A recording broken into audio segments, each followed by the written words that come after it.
Welcome to the Best 5-Minute Wine Podcast with Forrest Kelly. Owner and winemaker Jennie Murphy of Oxlee Graham Wines.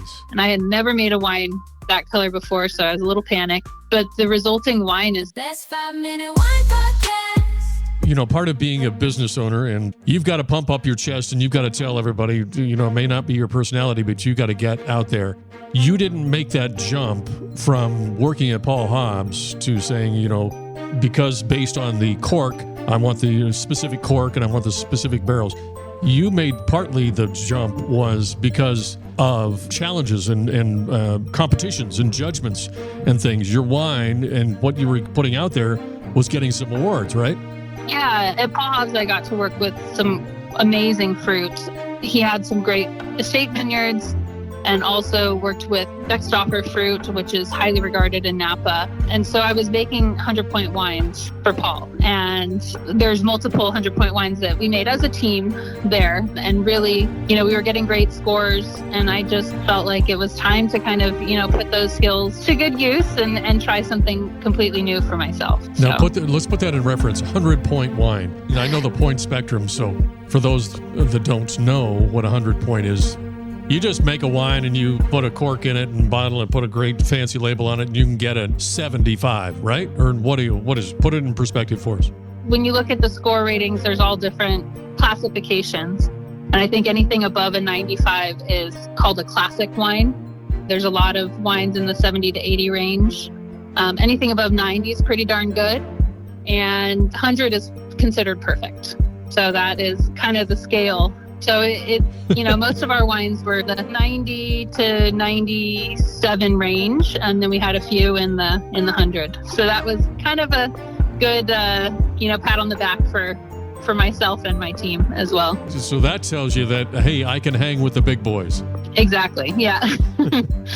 Yeah, it always feels good. I say I don't care about scores, but it always feels good to get that 100-pointer, you know. Can you put it into words what your goal is for the wine? And how would you describe the wines that you produce? And also, what do people love about your wine? My wines for the Oxlee Graham label really want to produce wines that are elegant, fresh, delicate, and they're lower in alcohol. So they're really kind of fruit forward, but really unique wines. My tagline is sort of, I want to make unique wines that tell authentic stories. So for me, I made a Pinot Noir in 2022 that was really light in color, almost like rosé. And I had never made a wine that color before, so I was a little panicked. But the resulting wine is this beautiful, complex, savory, complete wine. So when I put it in front of people, it kind of surprises them, which I like. I like kind of to shock people a little bit. And that's sort of my passion with Pinot, is that I feel like it can be so complex and so different depending on where it's from. So my Pinot Noirs are kind of from all over the Northern California area, from Mendocino all the way to the Santa Cruz Mountains. And each wine really has its own identity, its own personality. I think of the wines like people, so I talk about them with their own kind of quirks and personalities. But that's what I find so fascinating about winemaking. And I think when I kind of put my lineup in front of people, they're really pleasantly surprised with how different each wine is. So I'm not the winemaker that kind of has everything lined up and they all taste identical.